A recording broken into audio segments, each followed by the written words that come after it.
프란시스 베이컨은 근대 초기 귀납음을 창시한 경험론자입니다.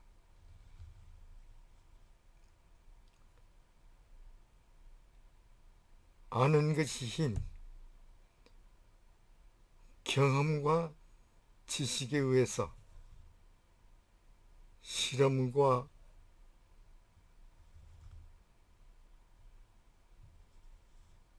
검증, 즉 관찰을 통해서만이 우리는 올바른 진리를 찾을 수 있다는 거죠. 그래서 과거에는 아이들 편견이라고 하는 편견과 식견이라고 하는 이런 우상이 존재했기 때문에 이런 우상을 타파해야만이 그 진실을 입증 가능하다 한 것이다 하는 거죠. 그래서 우상을 타파, 그 4대 우상은 노뵼 올가눔이라고 하는 신기관지에서 이제 발표가 되고 있는데, 이 올가눔은 아리스토텔레스의 기관지 이름입니다. 근데 노뵼이라고 하는 새로운 신오가눔은 이거는 베이컨이 주장하는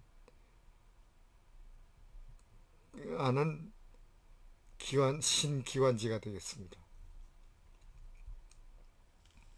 여기 보면은 그 4대 우상을 타파하기 위해서 주장한 트리브, 종족의 우상, 케이브, 동굴의 우상, 시장의 우상, 극장의 우상이 있습니다. 이러한 편입과 선입관을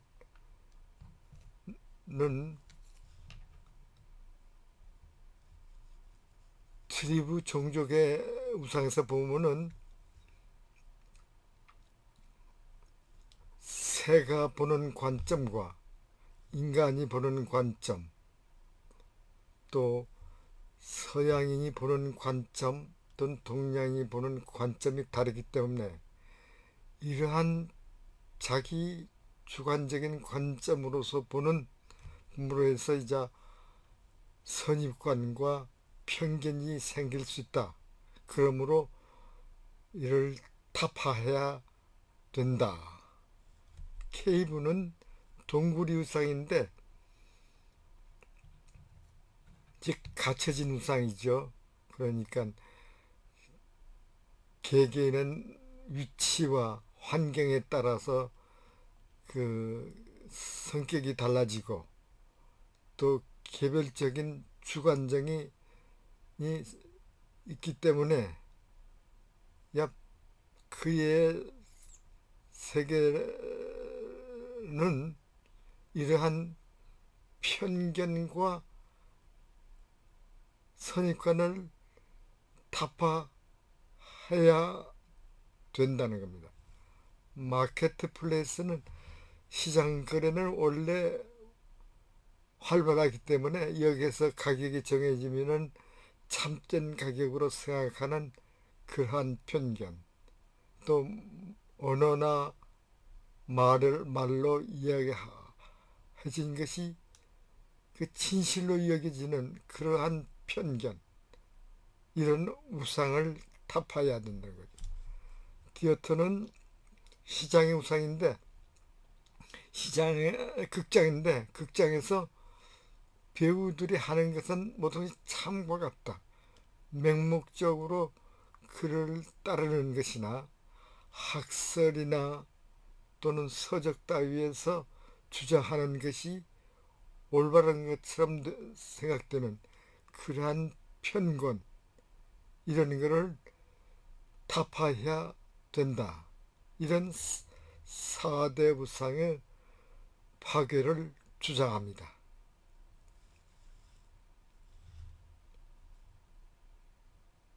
그러면 그렇기 때문에 아는 것이 힘, 지식과 경험, 관찰과 실험이 병행되고 야만이 진실은 입증 가능하다. 이런 주장이 되겠죠. 여기서 렘니파이는 분화하다, 갈라지다. 그냥 복잡성이 분화하는 것을 말합니다. 회니야 어떤 과제를 생각했을 때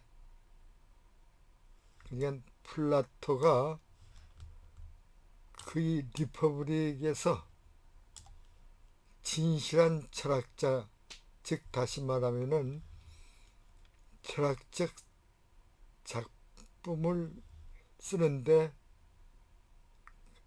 그 스스로가 가정한 그러한 역할에 책임을 부여한 그 과제를 생각할 경우에만 그 분화가 가능하다는 겁니다. 언드루 베커의 말을 빌리면은 비록 우리가 컨시드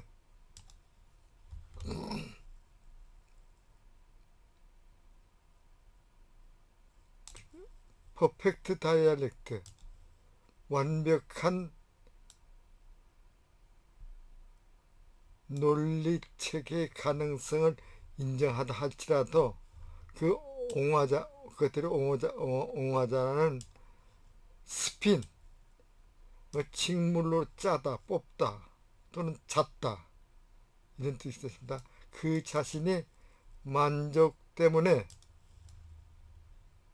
상징적인 진실이 테프스트리, 즉 칭물로서 짠 그림을 뽑는 것만이 아니고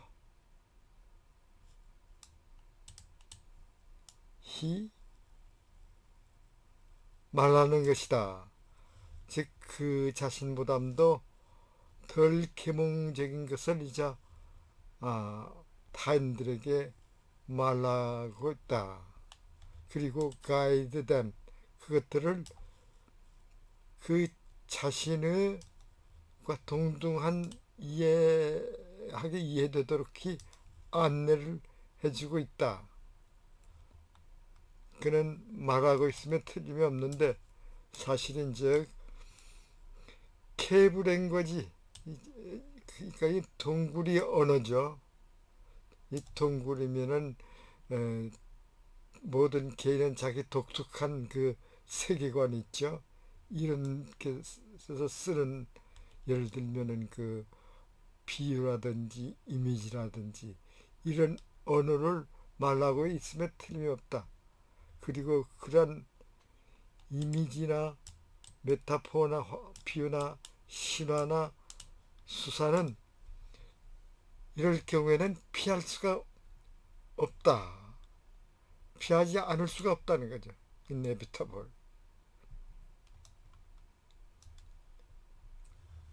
만약 플라토 다이로그를 읽는다면 플라토는 이성중심이죠. 적어도 어느 정도는 그것이 그들이 창조적인 상상력인 작품이 되기 때문이다. 그러니까 창조적인 그 이미지에서 작품을 만들려면은 즉 동굴이 우상 속에 빠질 수가 있다는 거죠. 이러한 것들 모두가 플라토가 그 생활을 통해서 레슬드드로 싸워온 거죠. 씨름하면서 싸워온 그런 일들이다. 그러나 그것들은 역시 우리들과 관련이 있다. 왜냐하면은 이러한 그것들에 대한 그 사소한 반영도 제기된다. 퀘션 오브 인지 아닌지 이거는 우리가 얻었던 것만큼 이럴 수 있다. 수도 있다는 이제 없는지에 대한 문제를 제기한다. 즉 막연한 이미지의 언어를 주장하고 영원한 진실을 반영하는 하여 빛나게 하게 되는 데서 그 문제를 제기한다.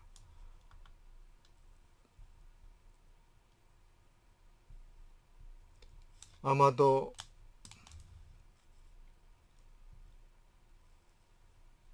일루시브 앰비규티, 파악할 수 없는 언어, 우리가 말하는 모순 속에서 반영되고 있는 그 유일한 사실이다. 푸어 다이렉트, 이 순수한 변증법적인 그러한 논리에서 보면은 우리가 현재 말하고 있는 것은 엄격하게 말하면은 아마도 말할 수 없지 않은가. 아마도 그러한 불안은 키트의 나미카에서 그 비탄하는 그런 하는 그 핵심에 있는 것이다. 이러한 논리의 그 책임, 즉 약속을 통해서 보면은 우리들은 진실에 적분할 수가 있지만은 그러나 우리들은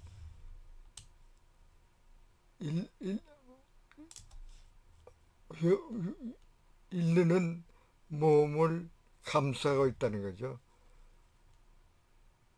우리 자신이 세계를 생각하고 말하는 힘을 잃어버리는 몸에 처하고 있다. 즉 우리 자신들 속에서조차도 그 뭐죠? all even, 그러니까 think of our world를 또 설명하고 있습니다. 그리고 이러한 것은 단지 사실이라고 판명된다면 되는 것에 대해서는 어떻게 생각하는가? what if 한다면 어쩌지, 그런 뜻이 되겠습니다. It is a question famous by Nietzsche. 그것은 니체에서 강요당하고 있는 그 유명한 문제다.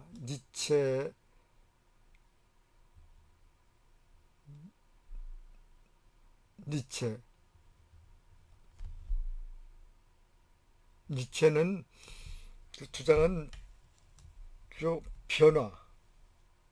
변화함으로써 진짜 성장하는 그런 주장으로 합니다. 포티드,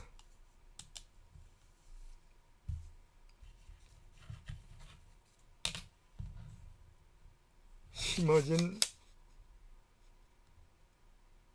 화분에 심어지고 지극히 이디어싱크레틱, 특유한 설명, 그 메타포한 설명이나 또 이론화된 그 역사는 두 가지 다 그러한 점을 도와서 일반화시키고 또 그러한 이러기를 새롭게 한다. 왜냐하면은 아리스토의 그 주장에 의하면은 그 메타포는 시 핵심에 있기 때문이다. 메타포, 그 비유라고 하는 것은 시에서는 메타포가 중요하죠. 환유, 비유, 이미지. 그러니까 그 생활에 가장 그 효과적인 겁니다. 그러니까 삶에 효과를 두고 있습니다. 그리고 수사학에서는 아주 역시 탁월하죠.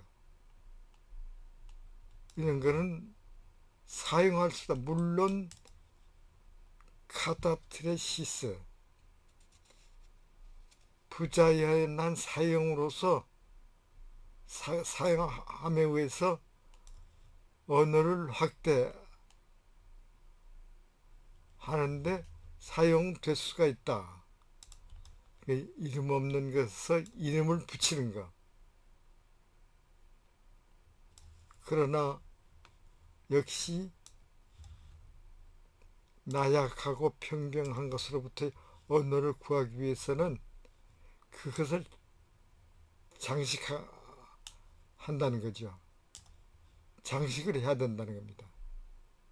아리스토텔레스는 이 감성을 위주로 했기 때문에 메타포를 사용해서 오너먼트, 장식을 하는 것을 이제 옹호합니다. 이러한 언어는 사상에 대한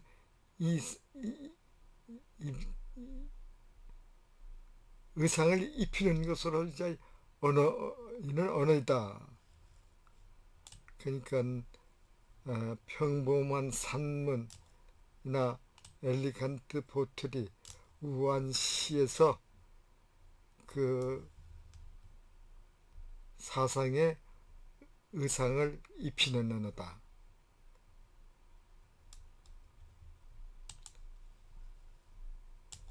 다른 스타일로 같은 사상을 입히는 것이죠. 드레스. 다른 그냥 한 가지 그 사상이 그냥 이상을, 그러니까 길게도 짧게도 또 색깔로도 이제 그 입히는 그 있는 오너먼트를 말합니다. 그러나 이것은 역시 주장을 하고 있다. 그것은 우리가 새로운 것을 가장 잘 취할 수 있는 메타포이다. 메타포 이라고 하는 것을 주장하고 있다. 그 메타포를 하려면 프레시한 하고 새로운 것을 추구하며 하고 있는 그런 것을 말합니다. 서제치브 하지만은 높이 지시적이지만은 그러나 지극히 모호한 말,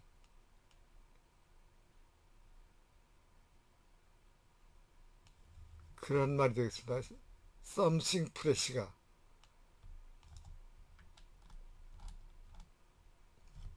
만약 우리가 중세 후반기에 르네상스, 웨스턴 유럽의 르네상스로 이제 돌아간다면은 우리들은 버나클레스 라틴어가 쇠퇴하면서 토속 언어가 부흥하는 것을 우리가 발견할 수가 있는데, 또 그것으로서 이제 심각한 지적 담화를 수행하는 또 의도를 또 발견할 수가 있다. and rise, 즉 철학자에 의해서 훈련받지 못했던 언어로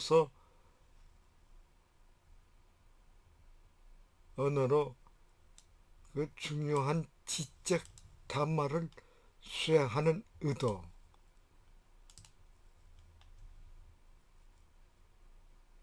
즉 버나큘라스, 토속어죠. 지방어. 유동적이고 상상적이고 지극히 비유적인 그러한 토속어,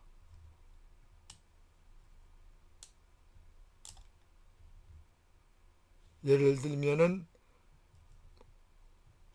종교적인 논쟁, 당시대의 종교적인 논쟁에서 언어의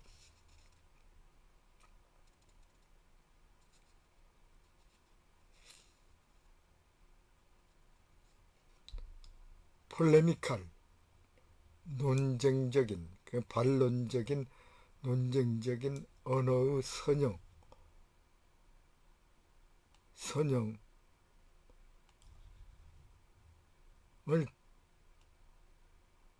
증거로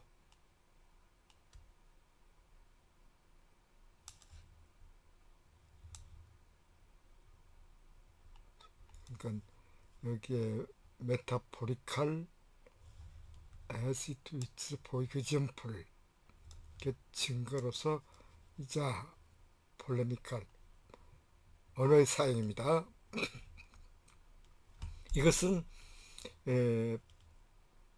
발견되고 있다. 여러 가지 철학적, 과학적 담론에서 발견되고 있고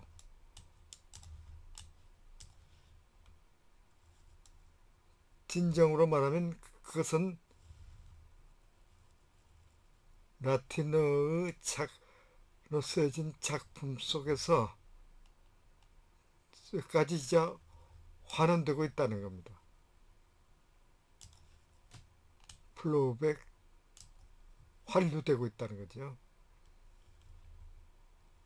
프란시스 베이컨은 예를 들면은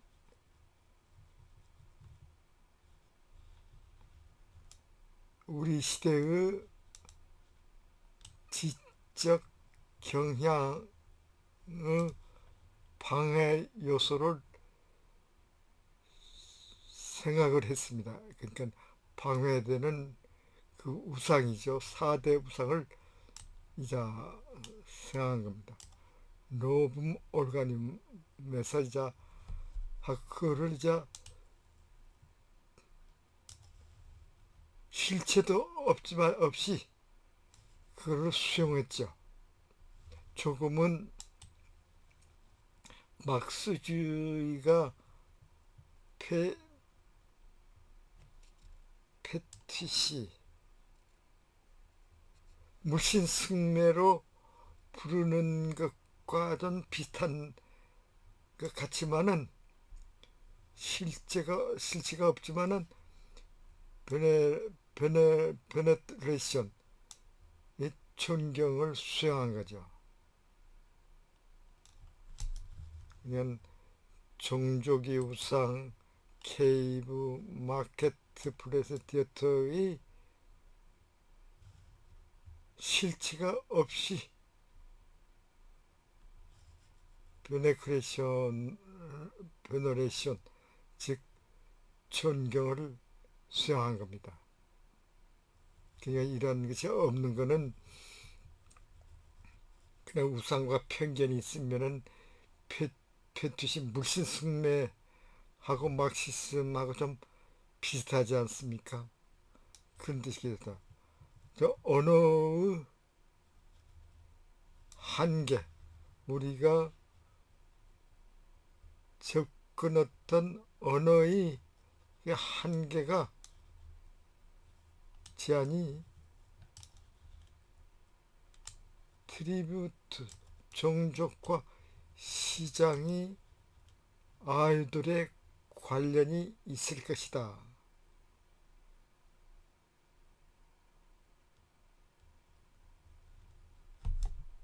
이 작품에서 그 시대의 그 외 지역에서 역설은 이미지, 상상적이고 비유적인 말로 표현되는 경향을 띄었다. 즉 동굴이 우상은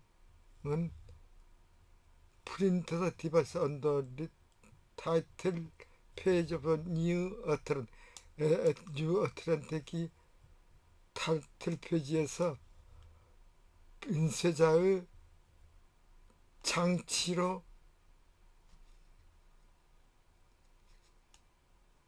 우리 여겼다 그러죠.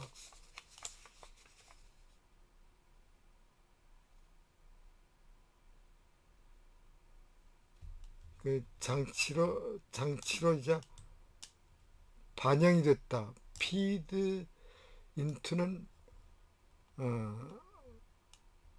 장치로 이제 반영이 됐다는 뜻이 됩니다. 뉴 아틀란틱 그 잡지죠. 그리고 같은 시기에 만약 이런 문자적 언어로 모든 섹스피어 문장이 글들이 설명하도록 노력한다면은 아마도 그것은 여러분의 손에서 직접 더스트 티클처럼 부숴버리게 된다.